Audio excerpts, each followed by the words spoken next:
Hello students, my name is Prerna and I'm your EVS teacher. And today from your EVS book Enviro, we are going to be reading chapter number 1. Now you've already read about different types of family. What exactly is a family?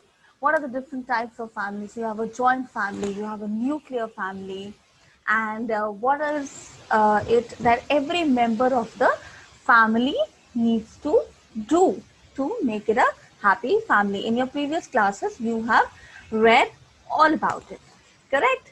So in this chapter, we are going to talk about families on the move.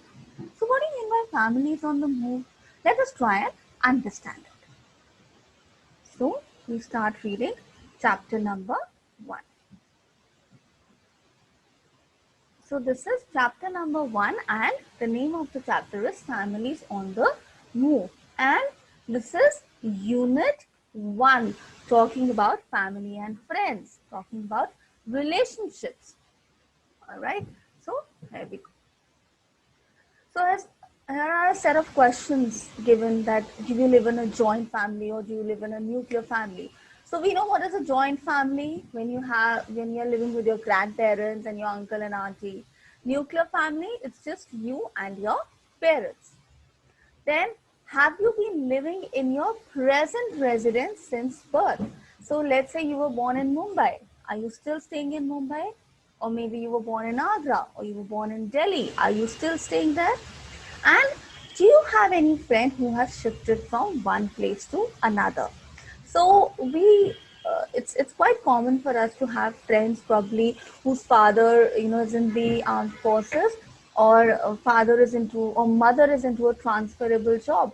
So we might have one or two friends who have now moved to another city.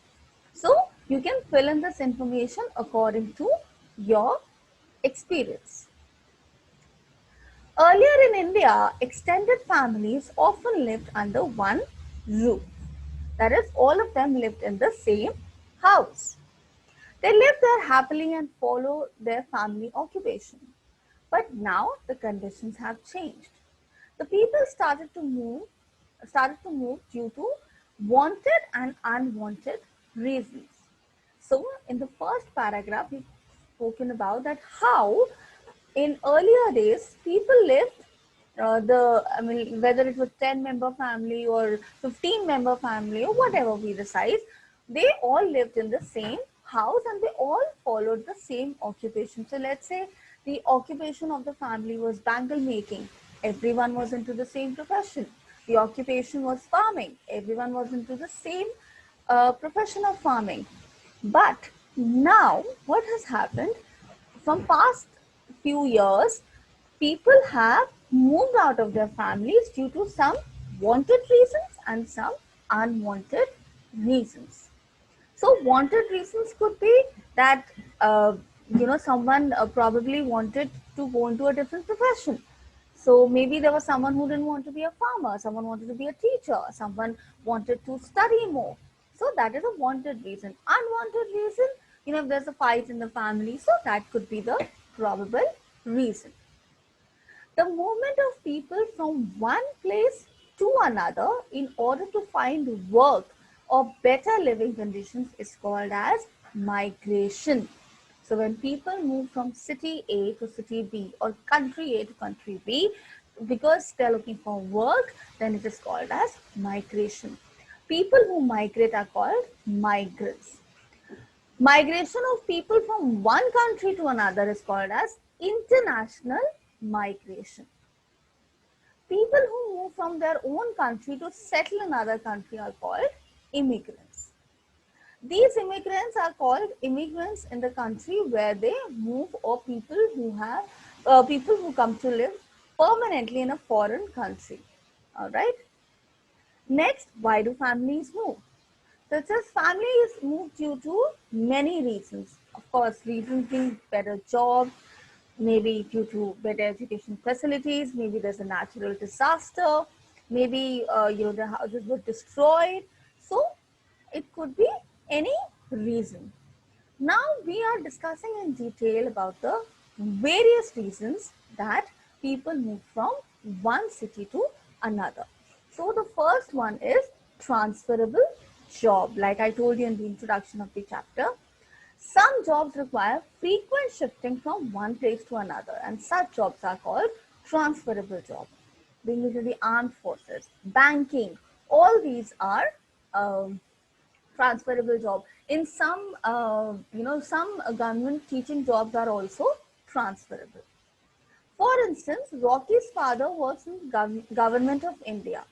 He has a transferable job which makes him to travel to different parts of India.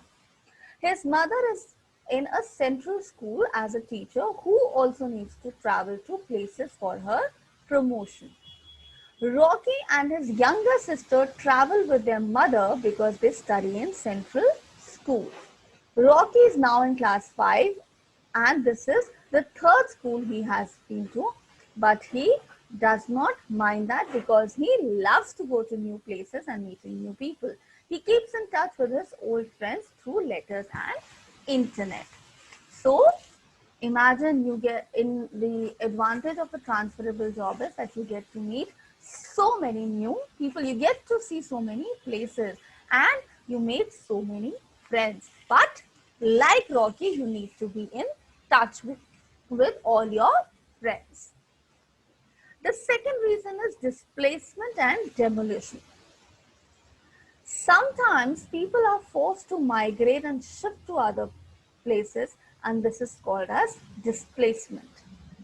The action or process of destroying the land or building to use that for some other purpose is called as demolition. I'll explain this to you in a much simpler manner. So, let's say there is a village where the government decides to build maybe let's say a hospital, okay, or maybe there are people who reside near the river banks and the government decides to build a dam. So what happens, people in and around these areas will have to move from their place, from that particular place, and this is called as displacement. All right. What is demolition? It basically means to destroy or to just it is basically when someone's house or the building where someone is saying that is destroyed as per the government orders, because people staying in those areas are not really they are legally in most of the cases the land doesn't legally belong to them, and now the government wants that land. So this is called as demolition. For instance, Sonu's family used to live in a village on the banks of major Indian river. They collected wood from the forest close by and grew cereals and vegetables like potato and yam. When the government announced the building of a dam, see here also the same example is given, that the dam had to be constructed, so Sonu and his neighbors were asked to move, and this is called as displacement. They were told that the rising of the river waters as a result of dam would flood their village. They were offered a place at a higher level around 15 kilometers south of their home. So whenever the government would displace people or whenever the government would demolish, in most cases the government provides another accommodation. This place was far from the river and also from the forest on which Sonu's family depended for wood.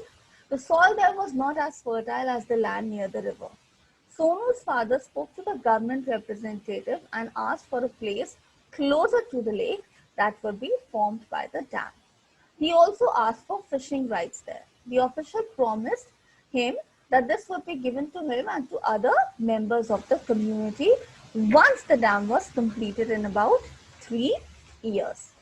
He also promised the displaced family a sum of money to help them survive while the dam was being built.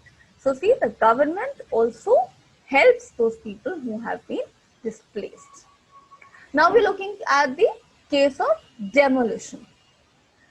Raghav's family used to live in a slum beside river Yamuna in Delhi. The Delhi government decided to clear the slums from the riverside and relocate them to a place called a new colony. Raghav's father used to drive a cycle rickshaw in their locality. Cycle rickshaws are not allowed at the new place. Raghav's father discussed this with his family and they decided to shift to a different cluster of colony. He bought another rickshaw with the money given by the government. He hires them both out now and is learning how to drive a car. Now he wants to drive a taxi. So now Raghav's father is learning to drive a taxi. And displacement has actually helped Raghav's family to grow prosperous. So this is also a case of this displacement told me when one family was asked to move to another place. Then impacts of move. So what happens when one entire family moves from one place to another? It affects their family life, of course. Children have problems in adjusting in a new environment.